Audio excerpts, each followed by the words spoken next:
Okay, so basically, I just wanted to run you through how I was able to book a call with a 10 to $20 million company last week.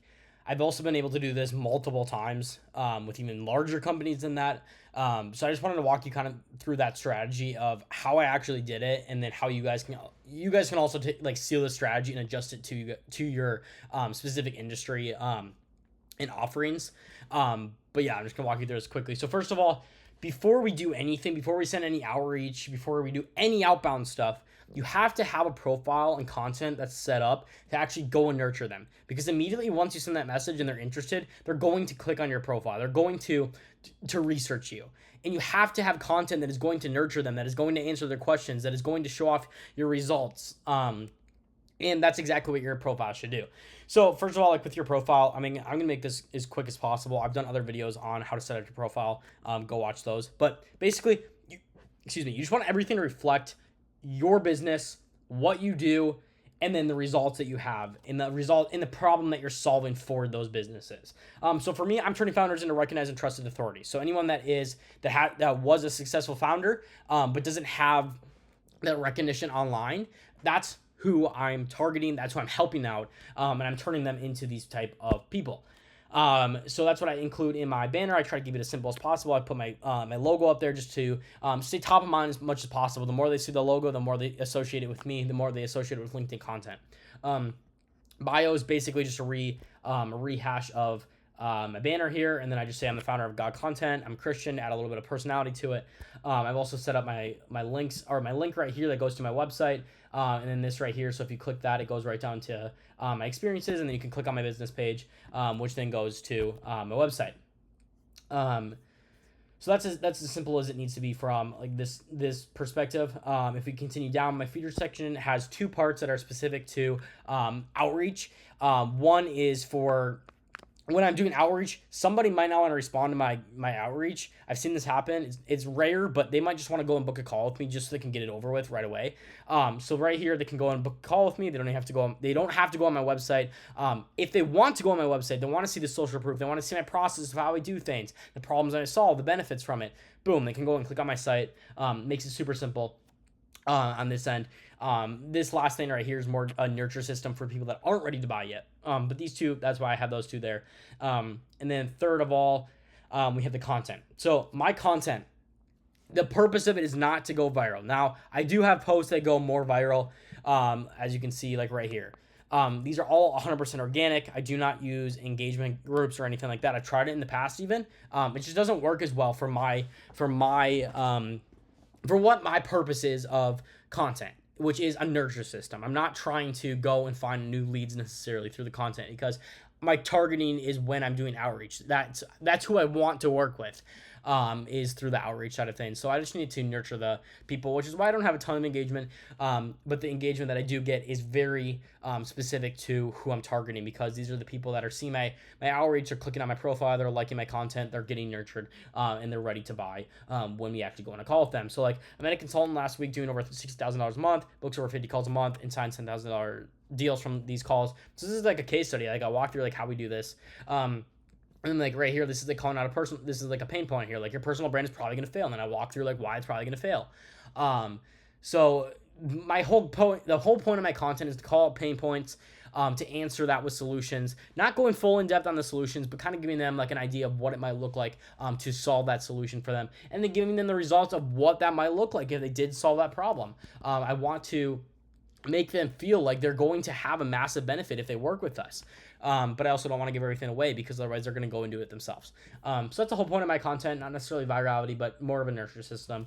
And then experiences right here, I just have obviously my company page. If you have other previous business results, go and add them if they're relevant to your current business offering right now. If they're not, then I would highly suggest removing them, because your profile is your LinkedIn page, or is your profile is your landing page, your website, and you don't want to clutter your landing page or your website. So the same reason here that you wouldn't have that on here. Skills, make sure you do have 1 to 2 skills added on here. I only choose 2 simply because like no one actually clicks the button to go and read all the rest of your skills. So I just have my 2 like most relevant skills to my business or to my service offering. That I get a bunch of endorsements on them to prove that I'm actually doing what I'm doing or what I'm offering. So that's how you set up your profile. If we're gonna go over to Sales Navigator now, because we've set up our nurture system, and we go to Sales Navigator here. We are going to go to leads. We're going to click lead filters. Excuse me. And then what we're doing with lead filters is we're trying to qualify people here. We're being as specific as possible, and you can create a bunch of different lead lists. I do it because I target different niches. So for one lead list, maybe I'm targeting software. For another list, I'm targeting consulting. And if you are targeting multiple niches, it's way easier to find a bigger a market, and you're gonna have more people to reach out to. And if you have a smaller addressable market, it's maybe just one niche. You got to be really specific with your messaging and setting up your profile. You can't be broad at all in any way. So first of all, what I'm doing here is company headcount. So I'm working with $1 million companies. I don't work with anybody under that anymore because I found they're less likely to be a good client. So the way I can set that up and kind of specify who I want to target here by revenue without actually being able to filter by revenue is by company headcount. So the 1 to 10 headcounts are most likely going to be companies that are a little bit newer or they just haven't had much success. They're going to most likely be under that $1 million range. So I target people that have 11 to 50 and 50 to 200, and I even go over that occasionally. But that has a high success of being able to target these bigger companies and actually still being able to reach them because they don't have too many people to the point where they have other people handling their replies or their DMs and stuff like that. They still might, but for the most part, it has worked for me, even targeting founders. So I'm doing that, continuing on, posting on LinkedIn. You can do this, and it's helpful because you get active people that are more likely to respond to your connection requests, to your DMs. But you don't have to do this. I like to do it if I can, but it is going to cut off a ton of people who are actually a part of the results here that you're going to get. Next, I'm going to do current job title, and I'm targeting founders. It doesn't matter who you're targeting. Make sure you add in your job titles that you are targeting, because otherwise you're going to get a bunch of partners, founding members, just people that you don't want to target. They're not the decision makers. And that's one of the greatest things about LinkedIn. You can target the decision maker so easily as compared to Instagram or Twitter, where you have to scroll through hundreds of accounts and hope that they have it in their bio. This is awesome for that. So we're doing that, and then I go into geography. I only work with people in the United States for the most part, unless they reach me and they have enough money. But for the most part, United States is just a guarantee that they're going to have money, and they're going to be able to understand what my service is. Not that you couldn't work with people in Canada or even Europe, but I've just found it's the easiest people to target.